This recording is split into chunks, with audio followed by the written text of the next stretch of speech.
Assalamualaikum warahmatullahi wabarakatuh. Bismillah, alhamdulillah, wassalatu wassalamu ala rasulillah. Raditu billahi rabba wa bil islami dina wa bi muhammadin nabiyya wa rasula. Rabbi zidni ilma warzuqni fahma. Amin. Mandiri dalam bekerja dan menjadi tenaga profesional. Lanjutkan tugas 3, menyusun laporan keuangan. Untuk menyusun laporan keuangan, perlu kita lihat terlebih dahulu soal ujian praktek kejuruan, soalnya terlebih dahulu. Waktunya 180 menit, menyelesaikan siklus akuntansi perusahaan dagang Everett, menyusun laporan keuangan. Kemawi 1, petunjuk, seperti biasa. Yang kedua adalah bahan. Untuk bahan, lembar soal berisi informasi tentang identitas perusahaan neraca saldo per 30 November 2024, dokumen penyesuaian, jurnal penerimaan kas, jurnal pengeluaran kas, dan buku kas kecil.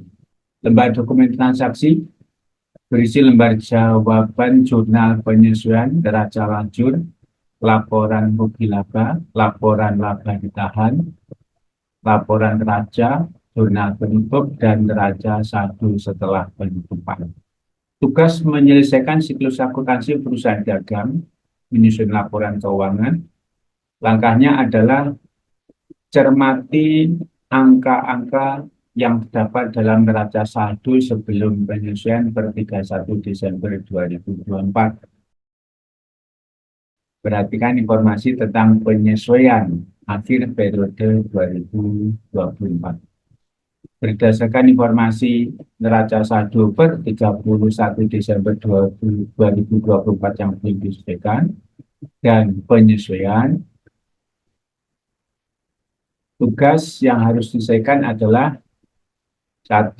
Menyusun jurnal penyesuaian, adjusting entries, dan posting ke dalam buku besar. Sudah barang itu harus direkap terlebih dahulu. Menyelesaikan kertas kerja neraca lajur 10 kolom. Kemudian menyusun laporan keuangan, laporan laba rugi, laporan perubahan likuiditas, neraca, laporan arus kas metode langsung. Berikutnya adalah menyusun jurnal penutup, closing entries, dan rekapnya, posting serta posting ke buku besar. Yang terakhir, menyusun neraca saldo setelah penutupan, post closing trial balance. Waktu untuk mengerjakan adalah 180 menit, 3 jam. Kemudian untuk neraca saldo sebelum penyusunan adalah ini, kita lihat di LKS, lembar kerja siswa, unadjusted trial balance. Ini sudah disebutkan, ini saldo-saldonya.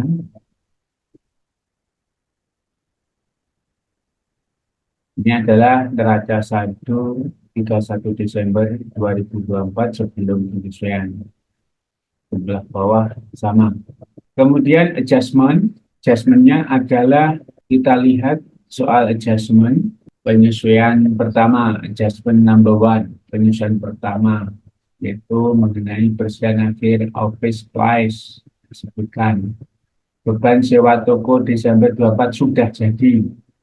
Beban asuransi 2024 sudah ditetapkan.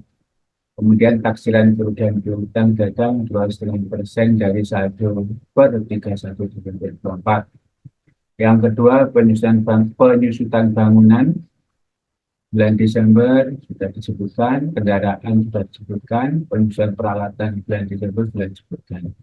Gaji sebesar 10 juta akan dibayar tanggal 2 Januari.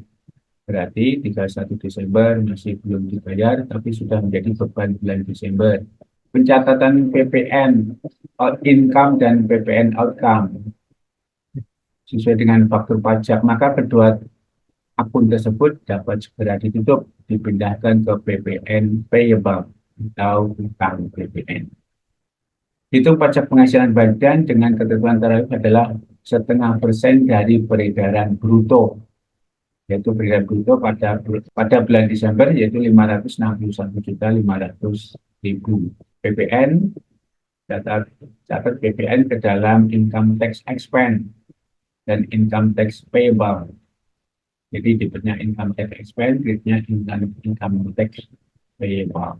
Bahannya adalah cash reserve journal, nanti sebagai bahan untuk menyusun laporan arus kas di cash reserve journal. Kita lihat di lembar kerja siswa, yaitu di Excel-nya. Kemudian cash payment journal, nanti kita gunakan sebagai dasar untuk mendapat laporan arus kas. Kemudian yang terkait lagi, yang terkait dengan mutasi kas, yaitu petty cash. Berkaitan dengan keluaran kas dari petty cash. Untuk mengerjakan adjustment jurnal penyesuaian, kalau manual seperti biasa, kalau pakai komputer juga biasa, tinggal kita catat. Kita mulai, kita catat, yaitu untuk transaksi yang pertama. Transaksi pertama adalah penyusunan akhir periode, persediaan akhir office supplies nilai 2.175.000. Kita lihat di neraca saldo, persediaan supplies di UTB undersea development, office supplies 11 juta. 11 juta, tadi persediaan berikutnya adalah sebesar 2.175.000. Ini selisihnya yang kita gunakan. Kalau kita menggunakan manual, harus kita hitung terlebih dahulu, yaitu office kantor yang tersedia 10 juta dikurangi 2.175.000, hasilnya adalah beban pemakaian supplies kantor atau beban pemakaian keperluan kantor. Lawannya adalah yang kita pilih persediaan perlengkapan kantor atau office supplies. Maka dapat kita masukkan di adjustment ini. Tanggalnya adalah tanggal 31. Kemudian evidence number-nya adalah, kita lihat di bukti BM 12.1. Kita ketik di sini. BM. Debitnya adalah beban pemakaian perlengkapan kantor. Kita lihat di sini beban pemakaian perlengkapan kantor atau beban perlengkapan kantor. Ini office supplies expense. Office supplies expense kita tulis di sini, bisa kita link, bisa kita ketik. Kita masukkan di sana. Kemudian nomor akunnya berapa? Bandingkan. Di sini adalah nomor akunnya 61200. Kreditnya adalah persediaan perlengkapan kantor. Dan perlengkapan kantor kita lihat di sini, persediaan berarti aktif belanja, perlengkapan kantor, office supplies, perlengkapan kantor supplies. Ini yang kita kredit. Kita kopikan dulu di link. Supplies. Dengan nomor akun adalah, kita lihat lagi, di sini nomor akunnya adalah 11600. Kemudian angkanya kita lihat di UTB. Di UTB jadi 11 juta, langsung dihitung kalkulator boleh, pakai link begini juga boleh. Kalau menggunakan Excel, kalau manual berarti harus dihitung kalkulator. Office supplies dikurangi dengan 2.175.000, 8.825.000. Ini tinggal kita lihat.